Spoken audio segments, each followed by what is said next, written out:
Hi there, it's Katie Crysdale here from Lakeview Aquatic Consultants. I was going to say welcome back to your weekly Aquatic Industry Insider, but it's been a little while, to say the least. I started Aquatic Industry Insider almost 2 years ago because I wanted to provide commentary on what's going on in the commercial aquatic industry here in Canada. So I read a lot of different news articles and I wanted to share those on the Lakeview Aquatic Consultants Facebook page. And we'd often have really valuable discussion what those articles mean or trends. In Canada last year, summer of 2023, we have Bill C-18 now. And so if you're not in Canada, you might not know this, but essentially Facebook, Meta, and the federal government here in Canada got into a fight and can't agree about revenue sharing on users who reshare news articles. The argument, as I understand it from the federal government, is that journalists and newspapers should receive some sort of compensation from organizations like Facebook that are resharing news articles like clickbacks. And they couldn't come to an agreement, the federal government and Meta last year. And so as of fall of 2023, it's been really, really hard to share different news articles on our Facebook page because they're basically banned or blocked. Initially, there were some workarounds. You could put the news article into link anonymizer like Bitly. You could take a screenshot and still share the heading or share the headline, the news article, but it's gotten a lot more complicated in Canada to basically share news on our Facebook page. And it's not that I necessarily care about not having traffic on our Facebook page, but it is very frustrating as somebody who reads a lot and wants to stay on top of industry trends and things that are going on in the swimming pool industry. I get Google News alerts every day that I skim and read, and we can't share those anymore. And that's really frustrating. More importantly, we were using the Lakeview Aquatic Consultants Facebook page as a repository of articles. So I would often direct clients back to specific articles that were there, or I could then find specific articles that people were interested in on our Facebook page. And the whole thing is a mess. So all of that to say, over the last couple of weeks, I've been thinking about how I want to share some of those articles, and I often have commentary or information that I want to cross-link with those articles. And so where I'm headed with all of this is that I'm going to get back into recording these Aquatic Industry Insider, which is what I'm calling the things that I'm reading and the analysis and the commentary and linking it all together. I hope to be able to push those videos out to people via a new email platform such as Ghost, but I don't want to overcommit and underdeliver. It's still a lot going on and a lot to figure out. So I appreciate you bearing with me as we figure this out together. The point is things are happening in our industry. People need to know about them. I have opinions on a lot of it, and I think a lot of it is interconnected. And so I appreciate you being here today. It's been a long time since I recorded an article. I'm a bit rusty. I've still got to figure out a lot of details with the editing, but here we are. It's important to get the message out there. So there's two articles I want to talk about today, or two issues that have come up recently that are indicative of trends that have really been happening since the pandemic. And I know there's different opinions in terms of when the pandemic ended, post-pandemic, what that looks like. Each country has different economic circumstances. I'm based near Calgary, Alberta. You might be based in a different market or a different area where the pool industry is less impacted.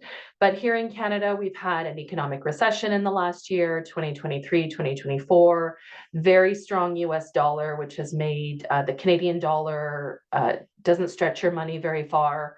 We had a lot of clients in 2023 who had completely used up their annual operating budget by, September, August of last year.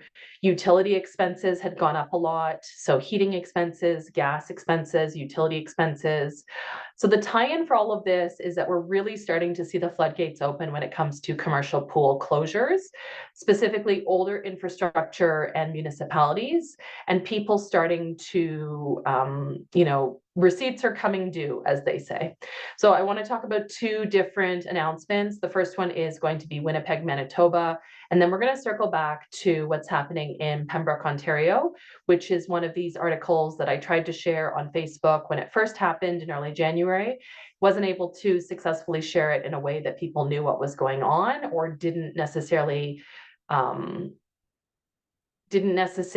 coincide with the significance of it. And now there's a bit of an update, so it makes sense to tie it all together. So this article is from cbc.ca. It was posted on February 7th. So basically today is Monday. This was before the weekend. It kind of broke. And it is a lot of these news articles, you'll see the issue is replicated across different platforms. So you can see CBC, CTV, other, even this one was odd, I thought. NBC out of the US, this is Washington State, was carrying this story as well. So this is a big story that I think, unfortunately, we're going to see in a lot more municipalities. Essentially, what has happened is we can see here where I've highlighted the city's preliminary 2024 budget, released last Wednesday, includes a proposal to replace or decommission 20 outdoor wading pools in the city of Winnipeg, Manitoba, and open 10 new splash pads at a cost of about $20 million.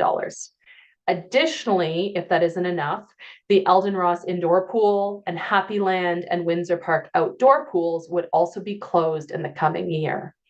So the headline here is that the city of Winnipeg is going to be closing 3 municipal pools that have reached their end of life. And they're going to be replacing a bunch of wading pools, potentially up to 20 with spray parks and splash pads. I mean, this is a catastrophic infrastructure change. To be clear, I definitely understand that we are reaching a point where critical infrastructure, swimming pools that are 40, 50, 60, 70 years old, they cannot be maintained. They are not cost effective. They are blowing through their annual operating budgets. They need capital replacement or they need capital repair. But it's not a small thing for a city of, I believe Winnipeg is 500,000 people, to lose 3, for sure, 3 swimming pools, municipally operated, to lose up to 20 outdoor wading pools. And then further in the article, they say that they are going to assess the viability of another pool. So essentially, they say that they are going to assess the viability of, it's further down below, Sherbrooke Pool. Sherbrooke Pool is going to be under review. So they are going to take, what did they call it in one of the articles I read? Attendance isn't keeping up with costs.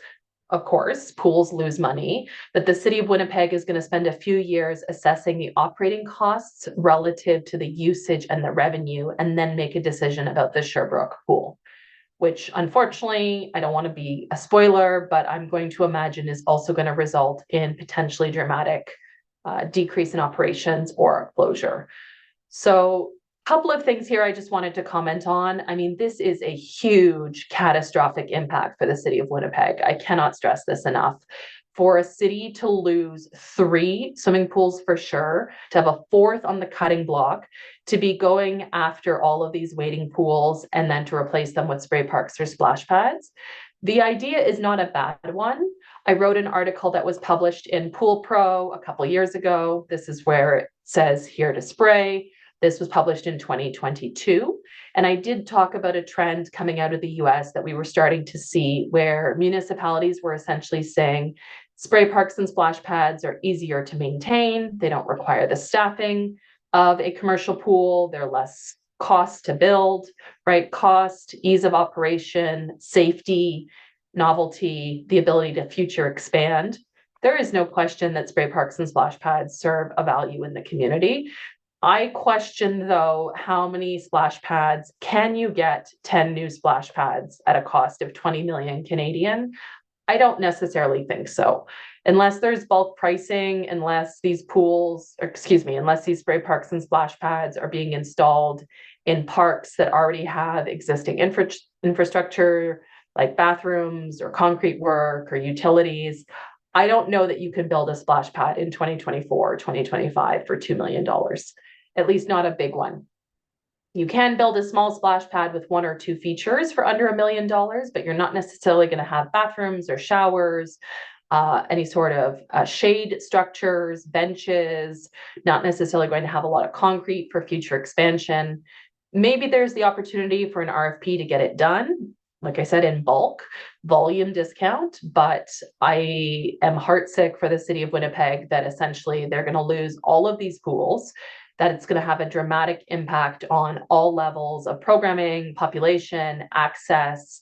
I understand why, as a former municipal employee, council's directive to do more with less on a finite budget without increasing taxes, and then a lot of the social climate issues we're having in Canada in terms of housing costs, interest rates, cost of living. It's a real struggle for people right now, but this was just a gobsmack. I cannot believe that this did not make bigger news than it did. Yes, the decision is not final. This is a preliminary budget that is going to be under review further in March of 2024. But if this passes, I'll link to this article down below. This is going to dramatically impact the swimming pool scene or the availability of aquatic facilities, both indoor and outdoor, in the city of Winnipeg in the years to come. And just before we move on, I wanted to check the population of Winnipeg. I should have checked this before I started this commentary, but here we can see that as of 2017, the population in Winnipeg, 750,000 people as of 2017. I would imagine that in 2024, with the new census coming up, there will have been substantial growth with immigration in Canada. We've seen dramatic numbers in the last couple of years. I believe the last report was almost 1 million people a year. And I'm sure some portion of those people have moved to Winnipeg, to say nothing of population that wasn't documented. So to lose 3 swimming pools for sure, possibly 4 in a city of 750,000 people is astronomical. And again, I want to be clear, I'm not throwing stones or rocks at council. Budgets are tough, but this is a huge deal for recreation, community services in a major Canadian city, and I felt like it was really worth commenting on. So this is the other article I wanted to comment on in the same vein. This occurred in early 2024. It was the first week of the new year, so it kind of didn't land anywhere. It was a slow news week in that a lot of people were still off of work with their families or getting readjusted to the new year. So this article I came across in my daily Google News alerts, but it also didn't seem to land in the way that it normally would, in my opinion, in a normal news week or in a normal news cycle. So Pembroke is a community in Ontario, not too far from Ottawa. And essentially what had happened was one of these stories that we see again and again in aquatics and recreation, where preventative maintenance either hasn't been kept up with, or council has decided not to reinvest in aging infrastructure. And then there is a critical point at which the facility is closed. This happened when I first moved to Alberta in 2013. In early 2014, the town of Barhead, Alberta, very famously was open one day and then closed the next due to similar structural safety issues. Here for Pembroke, Ontario, we can see that the 67-year-old Kinsman Pool was closed by a vote of council at the end of January 5th. And it was based on, if you read further down in this article, it was based on the fact that a local engineering firm, HP Engineering, told council the existing Kinsman Pool had reached its end of life and is no longer safe. The biggest concerns were structural metal roofs and walls collapsing under the weight of snow and rain in the winter. So this was a huge, all of the staff were laid off, the pool was closed, lessons were canceled. This was a huge deal back in January, and fairly so. It was a surprise for a lot of people, and they had just done some renovations as well. This then turned around, and this past week, we can see that the city of Pembroke, as of February 10th, has decided to go ahead with $1.4 million in renovations. They haven't necessarily sought all the funding, but essentially to help pay for expenses, Pembroke is calling on surrounding municipalities and organizations to cover 25% of the cost. So they haven't necessarily sourced the funding yet, but this is something that had received public outcry and is being revisited. So what's the tie-in with all of this? Essentially, I wanted to comment on the fact that unfortunately, pool managers, aquatic staff will tell their council, their municipalities, their administration for years and years and years that we need to reinvest in the pool. Things are coming to the end of their natural lifespan. And unfortunately, the timing for a lot of these groups is coming to a critical moment in 2024, 2025. Everything is more expensive. Project costs are going up.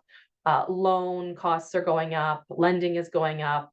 And so essentially, we are reaching a point where a lot of these projects are getting more expensive, and organizations such as municipalities, they just don't have the money.